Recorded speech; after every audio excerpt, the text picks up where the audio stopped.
West Sound, it's your boy Big B from the Blow, man. You can't mention the Blow without putting the B in it, man. Real West Side, baby, for sure. Yeah, that's me. Man, I'm back at y'all again, man, with a good story for y'all, man. This is a story kind of like my violent past, you know what I'm saying? Because I had to say something about this story because I gave y'all a story about me getting my ass whooped. But this one was kind of fun in particular. I mean, kind of funny to me in particular because the nigga supposed to be my brother, you know what I'm saying? He's supposed to be my homeboy, but the nigga, he played, you know what I'm saying? Autry State Prison, 2011, no, 2010. 2010, Autry State Prison. It was a dude down there named New York. Nigga named New York. That's what everybody called him. I ain't changed no name on that. That's what everybody called him, New York. And so, New York supposed to be a homie. He supposed to been pushing the line. That was real right. You know what I'm saying? He was bro. Everything was smooth. But he one of them niggas that's one of them slimy ass nigga. You know what I'm saying? He do little bullshit like he might sell a nigga, supposed to tell a nigga he finna sell a nigga a can of cigarettes, and he'll fuck around and sell a nigga half a pack of cigarettes and then say, boy, I sent everything over there. One of them niggas or sell a nigga a fake phone, and when you get the phone, it's black screen, and he like, nah, bro, that shit working. You know, the junk niggas, you know what I'm saying? One of them. So he in H building, I'm in G building. I was such a problem at Autry that they was trying to find spaces to put me in. Well, it wouldn't be, I'd be all right, it wouldn't be no smoke cut. Everywhere I was going, I was kicking up dust. You know what I'm saying? Every dorm I went to, I was kicking up dust. I'd be in the hole in a week. I'd be in the hole in 2 weeks. God damn it, I was doing it. And so when they put me in G building, the outside detail dome. You know what I'm saying? I ain't got no mule at this time down here at Autry. So when they put me in the outside detail dome, I seen the prime opportunity. So my mind went to working, and ain't nothing in here but white boys. That's all in a white boy. So I fucked around to get in G1. I'm like, oh, these motherfuckers going to the outside detail. These niggas coming back, packing their ass with the weed and the cigarettes and shit. These niggas even putting phones in their ass. And I'm talking about this back when we were playing with the Samsungs flips, the fat motherfucker, the blue goose. You know what I'm saying? Them niggas were coming back with them motherfuckers. I'm like, damn, how the hell they getting all this shit in? I ain't understand it because, you know, I come from the era where a nigga ain't never suitcasing nothing. You know what I'm saying? We gonna play the game, which we gonna try to trick your ass with our hands or put this shit down somewhere and come back and get it, but we ain't finna put nothing in our butt. You know what I'm saying? So, hell nah, we ain't never rocking like that. So, I seen one day when the white boys came back from detail one day, I got a homeboy in the dome. Not necessarily my homeboy, but he homie in the dome named Sean P. You know what I'm saying? This nigga was rude. So Sean P, he a laid back homie. He ain't really on shit, you know what I'm saying? But he one of them low ride homies, you know what I'm saying? Like he homie, but he undercover with one of them niggas. And so I'm in the dorm with him. So you know when I'm in the dorm, you know what I'm saying? I ain't no low ride nigga. Either you is or you ain't. You know what I'm saying? So he rocking out with me and shit. So he fuck around. The white boys come in and they done fucked around and did what they done did and come out with the dope and the cigarettes and shit. So when I go in the room, I see about, I ain't gonna lie, bro. Them folk had about 30 balls. You know, it's 5 people on the outside detail. You know what I'm saying? It's 5 people that work this particular detail. Them niggas had about 30 balls in the sink like this, like little black balls with tape all over them and shit. They had them motherfuckers in the sink. And I'm like, how the hell them niggas got all them balls in there. In these balls is cigarettes and them motherfucking weed in these motherfuckers. Half a pound of weed and about 3 cans of cigarettes was in that shit. You know what I'm saying? That's how they do it. I don't know. But when I seen that, I'm like, oh shit. So Sean P in on that play right here, he ain't got no phone. You know what I'm saying? I had one of them little flip LG phones at that time. And so I used to let him use my phone. He wanted to get his own phone. So he got some cigarettes that the white boys done brought in. And so he tell the nigga New York, who's supposed to be homie, that he'll trade him a pack of cigarettes for a phone. Because you know back then the phones went them with 300. You know what I'm saying? And it was hard for a nigga to come up on 300 back then. That, you know, shit changed, inflation and all that shit changed. But so he was gonna trade, bro, a pack of cigarettes for the phone. Good deal, you know what I'm saying? Even swamp, no swimming, good. So he tell New York, I'm gonna send him over there pill call. So they came with the night pill call. Bro sent the cigarettes over there like he was supposed to. Bro supposed to send the phone back when the order come over there with ice. So the order come around with ice, a nigga like, hey, you got that from New York? He say, no, New York ain't say nothing to me. So I'm like, damn. So I go in the room, I call over there. The nigga in H building, right near though, the building right next to me. So I call over there. I say, hey, what a phone at, bro? Why you ain't send the phone? He say, send what phone? I say to Sean P.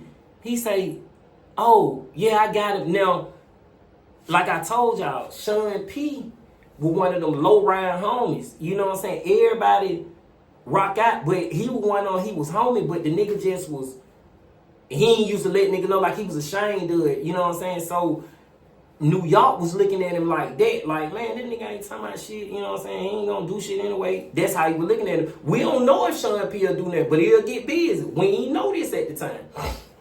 So I say, bro, send the phone over here, goddamn, when they do the niggas come back from the kitchen and shit, send the phone over here. He ain't do it, you know what I'm saying? So I call back over there. I say, bro, if you don't send that phone over here tonight, bro, I'm coming over there tomorrow. We gonna get that phone, or you gonna have them cigarette, bro. He say, man, I got him. He gonna have that shit in the morning. I promise you, bro. He gonna have that shit in the morning. I'm like, all right, hang up with the nigga. Sean P ain't said nothing. You know what I'm saying? I'm handling Sean P business for him, but I'm a real homie. You know what I'm saying? I ain't finna let no nigga, you know what I'm saying, take nothing for no bro. You know what I'm saying? I don't give a fuck who you is. You ain't gonna do that now one of my partner. And he in the dorm with me, so this nigga my partner. And the nigga didn't send the shit that night. So bruh for call, you know, in Georgia, like 5:30 in the morning, they pop all the doors. You could be in that bitch sleep, you just hear pop, one pop, and then you hear pop, pop, pop, pop, pop, pop, pop, pop, pop, pop, pop, pop, pop. All the doors they go to popping. So I get up 5:30 in the morning, hit my grill and shit. You know what I'm saying? I ain't got no knife. I ain't take no knife with me, no lock, no net. Hands. Man, I go in that motherfucker. I tell Sean P, I say, get up, nigga. He was in that bitch sleep. You know what I'm saying? He in that bitch sleep. I say, nigga, get up. We finna go over here to H building. We finna go get your phone, or we finna go get your cigarette. So he looked crazy for a minute, cause he know if I say we going, and we gonna get down, nigga. I ain't no pump faking over here. We fuck around and go over that motherfucker first, and we got some scary ass homeboy too. You know what I'm saying? So we go over that motherfucker. It's a nigga in there that's homie, that's my little homie at the time, and I'm like, I tell him, I'm like, hey, White, my nigga ABG White. So I tell my nigga White, I say, hey, get the dope pop. So White was like, shit, he up there. No, I take that back. I come in the dorm. As soon as I come in the dorm, White tell me what room he in. White like, the nigga up there in room 2 something, cause the nigga was upstairs on this side. He say the nigga upstairs in 2 something. So me and Sean P go up the steps. Sean P following behind me. So when I go to the door, I try to pull the door locked. The nigga in there, he up, but he like making his bed and brushing his teeth and shit. So I'm like, hey, nigga, pop the door. He was like, hold on, dog. So I holler down and I tell White, I say, hey, White, tell her to pop the door.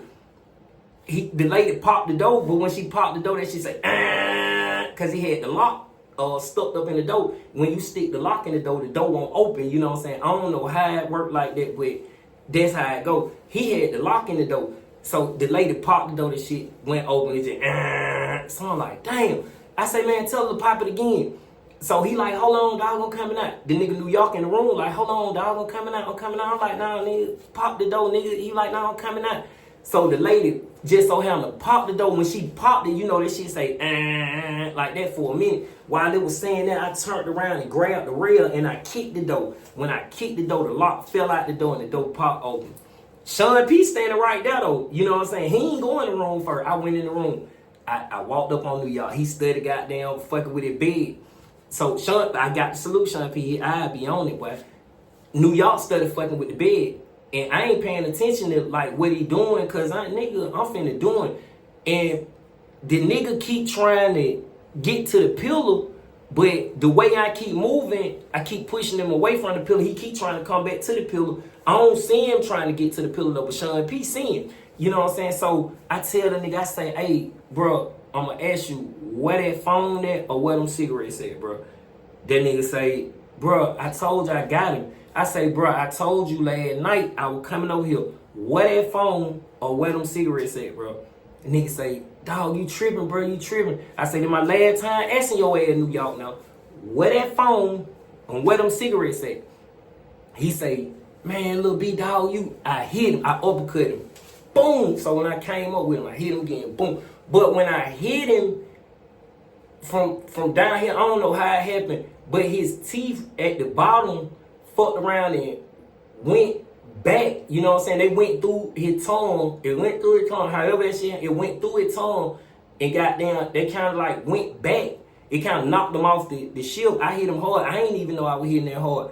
But when I hit the nigga, he reached for the pillar, and the nigga Sean P fucked around and grabbed the nigga arm and hit him. When he grabbed the nigga arm, I looked up under the pillar and I seen the knife. You know what I'm saying? Sean P grabbed the knife and put the knife in his pocket. Thank you for that, Sean P. But Sean P grabbed the knife. So when I see, oh, nigga, you got a knife, I go to work on it. Boom, boom, boom. Then Sean P come in. He started going to work on it. So we do our dance on it, you know what I'm saying? We left up out the motherfucker. That nigga was leaking. Now, we had a couple of homies in the dome, too, that I'm like, hey, come on, we finna work this nigga ass, because this nigga did it wrong. And nigga didn't want to rock out because them niggas were really scared too. You know what I'm saying? Because this nigga supposed to be somebody. So after we doing, we get up out of there. Jackets on and everything. We get up out there motherfucker. We go to breakfast. You know, we don't eat, but we just go in there motherfucker. So when we come back, go back in the dome, we still ain't got no cigarette though. But then I know, because we going to get the phone or them cigarette. If I could have got his phone at that time, I would have took his phone from him, but he already had it put up. So I call back over there. I say, well, the nigga New York at? They say, New York still in medical. I'm like, damn, they like, bro, y'all fucked him up, bro. He fucked up. So the nigga stay in medical for like 3 days. You know what I'm saying? I'm standing at the window in G1. I see the nigga walking down from medical on the walk. I'm standing at the window looking. He walking down, going back to the same door that he came out of. So I called back over there. I'm like, hey, tell that nigga he need to come on with that shit. Nigga like, man, he ain't got that. I say, tell that nigga he need to come on with that phone he got then. So the nigga like, we gonna talk to him. So I go to the yard, and I'm on the yard. I told that nigga, I say, all his little partners, you know what I'm saying, came to the door. He home, the nigga BX, the one that really saved him though. It was a nigga down there, bitch named BX. That's who really saved that nigga. But the nigga come to the window. I say, look, bro, I'm gonna give your ass to a pill call, and this the 3 o'clock pill call. I say, nigga, I'm gonna give your ass the pill call. You don't have that goddamn phone or them cigarettes over here, nigga, I'm gonna stab you until I can't stab you no more. I promise you, I put that on my mama. I'm telling them that shit. You know what I'm saying? Like, nigga, that's on my mama. Nigga, you ain't finna take shit. The nigga BX, I used to see Shouted around, but I ain't know him. But he was getting the plays in that same dorm. But I don't really know Shouted, you know what I'm saying? He doing his thing or whatever. I fuck around. I go back in the dorm. No, he sent another Muslim brother to the yard and was like, hey, BX trying to holler at you, bro. He like, just chill. Don't do nothing to that nigga. He got you. You know what I'm saying? Now I'm on the bullshit down there, bro. You know what I'm saying? He like, I'm like, what you mean he got me where he finna pay for him? He like, yeah, bro, cause we don't want you to do that to him. I'm like, shit, he gonna do that. That's all we worry about. That's all we want. We ain't trying to take that extra, just give us what we rightfully supposed to have. And we'll deal with that nigga on another level. I go back to the dome, that nigga be it, call my phone, he be like, shit, bro, what the nigga owe you? I'm like, shit, bro, that nigga owe me goddamn 2 packs of cigarettes and a phone. That nigga say, you know what, bro? I got you, bro. Look, you just need to sit your little bad ass down somewhere, bro. You don't know what going on around here, bro. You know what I'm saying? But I'm finna give you this shit because I don't want you to be bringing that heat over here in my dorm, bro. So I'm gonna pay that shit and then I deal with that nigga New York myself. You know what I'm saying? You know me. I'm like, shit. Man, that nigga sent that phone and them cigarettes over there. I gave that nigga Sean P that phone. Kept them motherfucking cigarettes and went to work with them motherfucker though. But yeah, boy. That nigga New York, I'll never forget that slime ass nigga, boy.